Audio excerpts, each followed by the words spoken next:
A very good evening and welcome to another episode of South Africa Today and Beyond.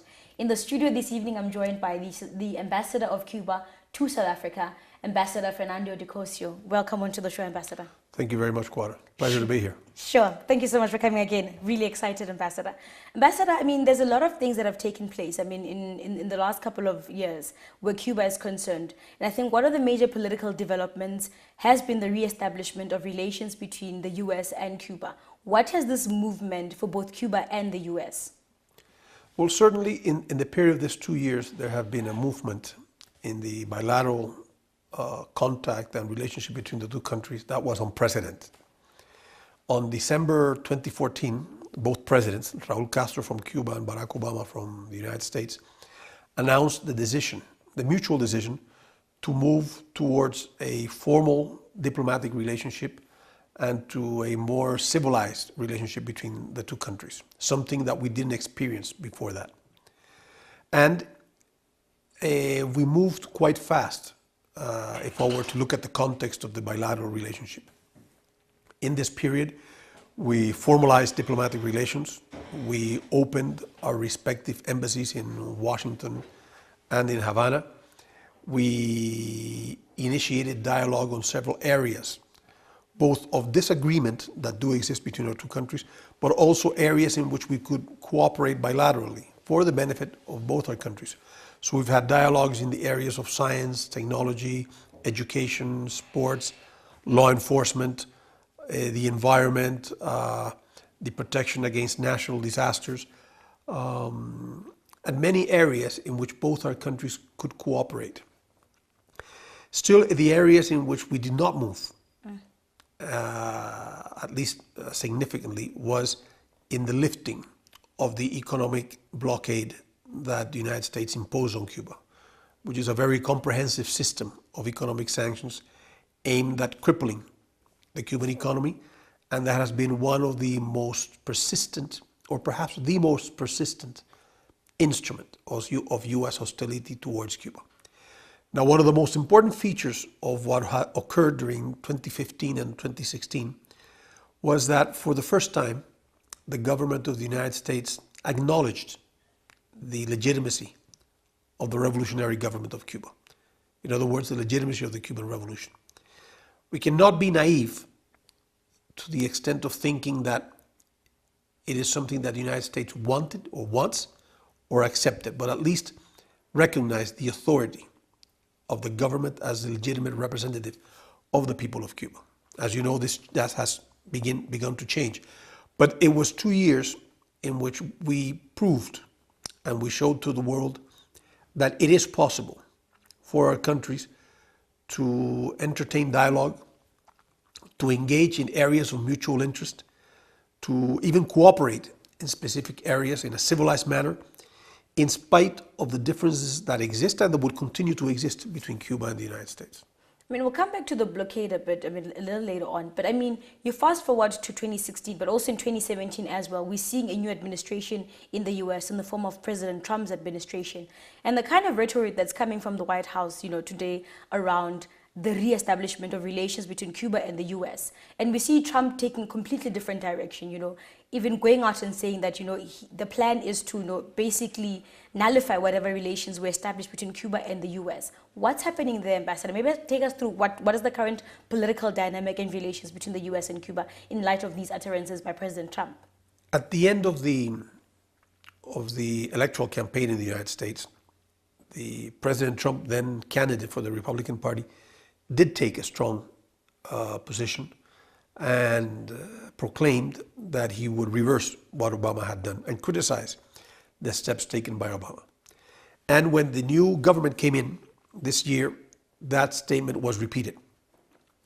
On June 16 of 2017 already, the President of the United States, Donald Trump, in an event organized by his people in Miami, with some of the most aggressive elements against Cuba in the United States,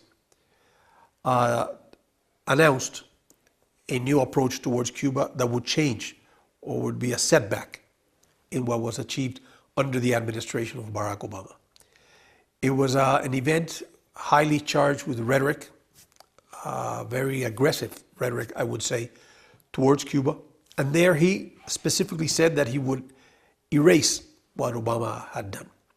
In practical terms, he wasn't very specific in terms of the steps to be taken, but he did announce some, like prohibiting any U.S. organization to engage in negotiations or in business with entities in Cuba linked to the armed forces or to the Ministry of Interior.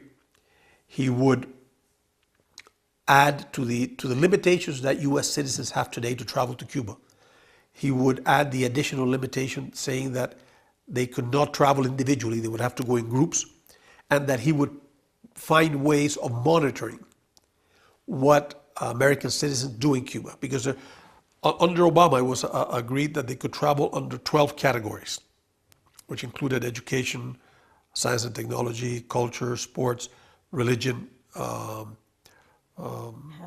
health, government affairs, 12 categories. And people could travel as long as it was under those limitations.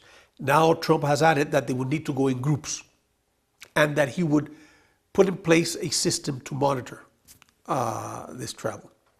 He also said that he was erasing a proclamation issued by Barack Obama in October 2016, by which the government of the United States recognized the legitimate sovereignty and independence of the Cuban nation, something that had been difficult for U.S. governments to do. Recognized the government of Cuba, the revolutionary government of Cuba, as the legitimate interlocutor on behalf of the people of Cuba.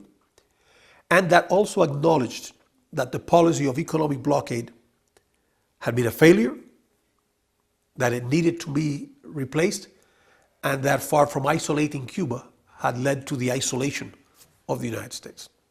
And Trump on June announced that he was erasing this proclamation of the U.S. government.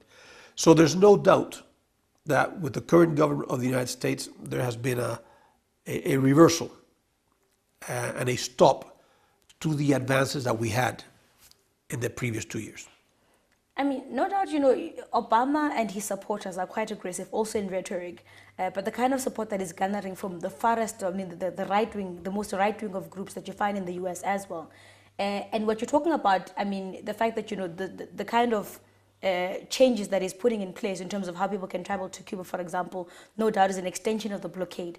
How has the economic blockade affected daily lives of Cubans? It has affected it dramatically. The economic blockade is the most comprehensive system of economic sanctions ever applied by any country against any other country. Now, if one were to look at the asymmetry between Cuba and the United States, Cuba is a relatively small nation in territory, in population, with limited natural resources, with a very modest economy. And this is the United States, the fourth largest country in terms of territory, the third in population, the most powerful economic system there is in the world today, with a monopoly in technology, in information, in communications, a super military power with a huge defense budget. So when it applies sanctions against a small country like ours, again limited in natural resources, it can have a huge impact. And this has gone on for over 57 years. And the aim, the declared aim of this, one can see it in documents that have been declassified, is to provoke sufficient economic limitations in Cuba so that there is hunger, deprivation, misery, and by this they punish the whole population of Cuba with the aim of defeating and overthrowing the revolution. Now this has been the objective since the beginning of the 60s. And the United States has failed tremendously on this. They have failed in overthrowing the revolution. They have failed in forcing the people of Cuba as hostages to overthrow the government or to reject the socialist government of Cuba. Yet they have been successful in making life difficult for Cubans. And it has an impact in everything in life in Cuba. Difficulty to obtain food that we need to import, and obtain technology, in obtaining credits and financing, in doing trade, not only with the United States, but even in doing trade with third countries, because of the huge influence that the United States has in the economy all over the world. So the impact of the economic blockade is huge. And I mean, Ambassador, what's amazing is that, I mean, despite all of this kind of, restrictions that and this blockade has, the impact of the blockade it has on Cuba, Cuba still manages to rise as a state and as a country and as a nation, and its people as well, in terms of lending solidarity to other countries as well, but also in a way rising in the defense of other countries as well. For example, when the Ebola crisis hit Sierra Leone a couple of years ago, Cuba, I mean, this is now based on reports, sent more doctors than any other country in the world. But then again, the kind of exchange programs that Cuba has with other countries as well, the over 20-year relationship, bilateral relations that Cuba and South Africa enjoys today, the exchange of doctors, that, young people that go and study medicine in Cuba, and various other fields as well, how has this impacted, Cuba as a country, this kind of exchange programs that I believe no doubt also have some sort of positive impact on Cuba, these exchange programs. But the social-political makeup and outlook of Cuba, how has these kind of solidarity initiatives, support for other countries as well that are suffering under oppressive regimes, how has this, sort of changed the outlook and impacted Cuba? Well, solidarity is perhaps the most characteristic feature of Cuba's foreign policy. And it is so because our own revolutionary process is based on solidarity. You could not explain the Cuban Revolution, its development and where it has gone, without understanding solidarity among our people. You cannot undertake a process like this one if people are not ready to make sacrifices. And in these sacrifices, sacrifice comfort, sacrifice wealth, sacrifice sometimes even your life for the benefit of others. And we have taken this beyond our borders to the point that we have believed, and it's become a cultural, even a moral value within Cuban society, that the sacrifices that we're ready to do for our nation and for our people, we should be ready to commit for others. So when we practice solidarity and we share the talent, the human resources, or even the material resources that we have, we're not sharing our wealth. We're not sharing what we have in abundance. Most of the time we share what we simply do not have in abundance, what we share as a matter of sharing our sacrifice with others. I believe here in Africa you would call that Ubuntu. And in many ways it reflects what we do in our foreign policy. To the extent that we are ready to share with the United States, the country whose government punishes us. When the Hurricane Katrina hit New Orleans in 2005, Cuba offered to send doctors to the United States. And people from humble backgrounds in the United States are trained as doctors in Cuba. So when we practice solidarity, we do not look necessarily to the government under which the people are. We practice solidarity as benefiting the people in general. And also because we have a long-term view that we do not have a natural animosity to the United States. Cuba is not an enemy of the United States. Cuba is not a threat to the United States. What we want is to be able to engage in a civilized dialogue, recognize and acknowledge that we have differences. And what we will not do is to compromise our sovereign prerogatives, our right to choose the political, economic, and social system that we want, nor the right to defend that system. If we can do that with the United States, and we believe it should be possible because we do it with the rest of the world, we think we can have a noble and civilized relationship. We do not expect the United States to compromise their political system, their economic organization, because of a relationship with Cuba or with any country. And that equality in terms of reciprocity is what we look for in our relationship with the United States. Sure. Ambassador, let's go for a quick ad break. When we return, I also want us to discuss regional integration, also relationships that Cuba has with other countries, especially within the Latin American region. So let's go for a quick ad break and we'll continue the conversation when we return.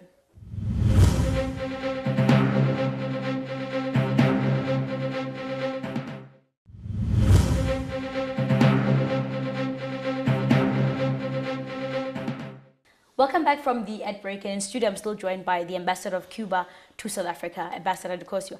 Ambassador, before the ad break, we're talking about, the fact that solidarity, is one of the touchstones of Cuba's foreign policy.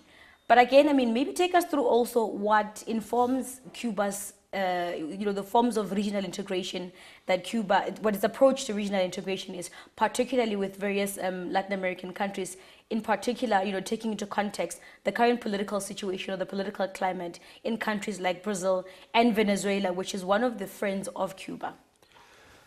Well, first, regional integration is not something that can be imposed or even achieved by simple supranational decisions.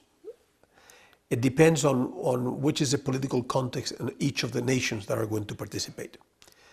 Now, Latin America and the Caribbean experienced in the past 12 years a movement towards progressive, to the left, and even revolutionary governments or left of center revolutionary governments in the region.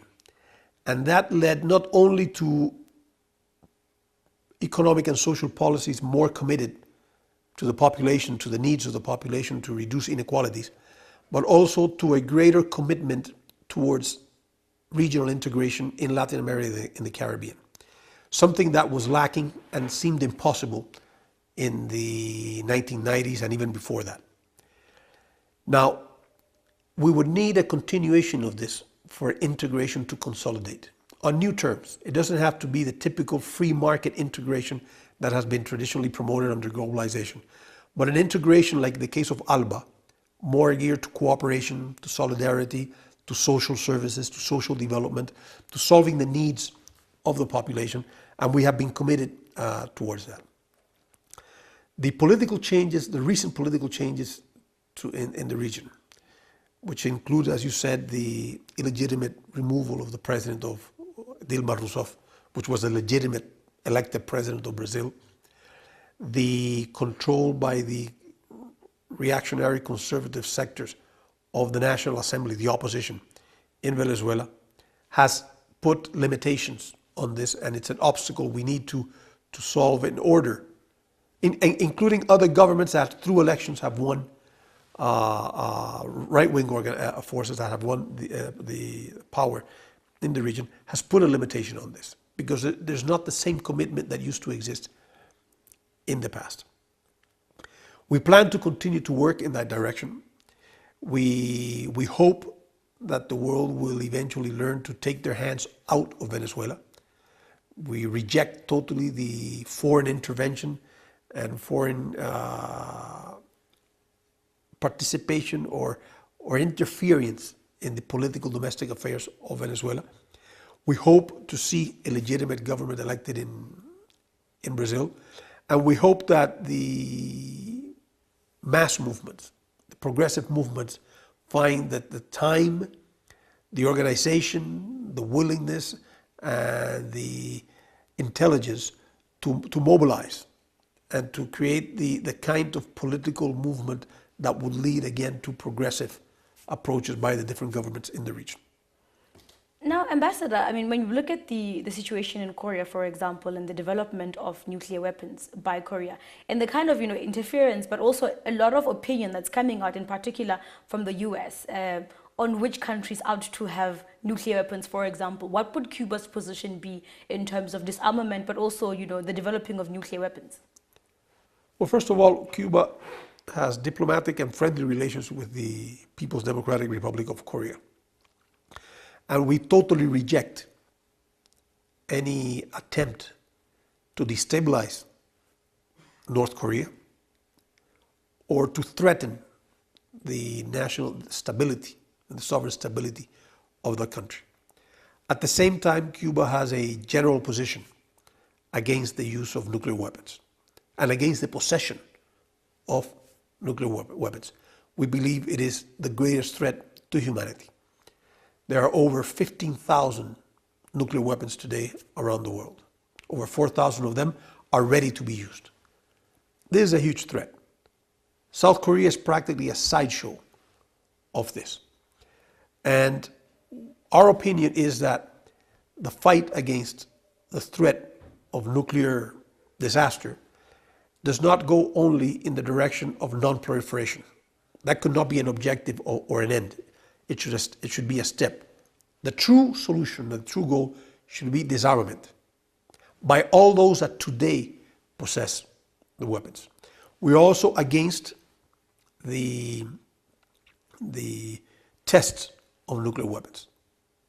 Material tests like the one that just occurred, but also the most sophisticated ones that include no explosion are done through computers, but that also go down the road of greater development and greater investment in even more sophisticated and more deadly nuclear weapons. Our position is that the international community should gather together and make a push for non-proliferation, but a further push towards disarmament. There should not be the acceptance of a club of countries that have the right and the legitimate opportunity to have nuclear weapons. No country should have them. The simple idea of thinking that you can use a nuclear weapon in a conflict has a huge moral challenge for the person or the government or the organizations that had to take that decision. And the international community should portray it in that fashion. Fortunately, in our region, Latin America is perhaps the largest densely population area in the world that has formally declared free of nuclear weapons. And we've even declared our region as a region of peace for no conflict. And Cuba has been very active pushing in that direction. No doubt one of the, what characterizes, for example, the US, and I wouldn't say intervention, it's interference in various other countries, it's this perceived threat or either actual threat. But I mean, in most times, it's really characterized by racial profiling, and identifying, for example, Muslims as, those that are terrorists and so on. And really at the center of it is also the use of Cuban territory, Guantanamo Bay, to arrest and detain people without due process. What really is the current situation pertaining to Guantanamo Bay? The Guantanamo base is a remnant of colonialism. It came into being when, after the military occupation of the United States of Cuba, in the end of the 19th century, beginning of the 20th century, and for Cuba to have a constitution and a formal independence, Cuba had to agree as an obligation to lease land to the United States, a piece of land, which is 117 square kilometers in the current province of Guantanamo. That's a military base. It is there against the will of the people of Cuba, against the official position of the government of Cuba, but the United States keeps it as a weapon or as an instrument of political instigation or hostility towards Cuba. Opportunistically, since 2001, it has also used this military base to incarcerate people that in their so-called war against terror, they did not want to allow them to have the right to due process anywhere in the world. So under the pretext that it's in a military base in a foreign territory, these people had no right to the legal system of the United States because it was not in the United States. They had no right to the legal system in Cuba because it was under military jurisdiction of the United States. And therefore they've kept, since then, an important amount of people there. They have tortured people there. These are people that have no rights whatsoever and have been in prison for a long time. Most of them, as you said, from the Muslim and the Arab world, even not only that. Ambassador, the future of Cuba moving forward. We're seeing certain economic reforms in Cuba, in particular privatization of particular industries in Cuba. Would you say that there's a conversation around that's going, in terms of, is this a move away from socialism where Cuba is concerned? There's attempts to privatize certain areas in Cuba. And in terms of what broadly now represents Cuba's economic policy? Cuba's economic policy is today and will continue to be a socialist economic policy within a socialist economic, social, and political system. It is true that in some transformations that are taking place, we are introducing some practices, some mechanisms, and some entities that are more typical of a capitalist or market economy, but they're not necessarily alien to coexist in a socialist system. It is true, for example, that we are introducing some market mechanisms for the way the economy performs, and that we are introducing some private activity. But we are not privatizing the economy. The assets and the industries in the hands of the state belonging to the people are not being and will not be privatized. What we are allowing is new private small business to come up, small and medium size. We are legalizing it, establishing which is a legal framework which they can work, but they will not be the determining factor of the Cuban economy. It's like, say, like Amtrak, which is state-owned, does not define the U.S. economy as socialist, or ESCOM being state-owned in South Africa does not define the South African economy being socialist. Well, the existence of small private activity in Cuba is not and will not be the defining factor of the Cuban economy. Sure. Thank you so much, Ambassador. Unfortunately, that's all the time we have for today. You're welcome. Thank you. Thank you so much for coming through and shedding light on various issues that are affecting Cuba today. And hopefully you'll come back onto the show when things develop in Cuba. Thank you. Unfortunately, you at home, that's all the time we have left for you. Thank you so much for watching and join us again next week. Have a good evening.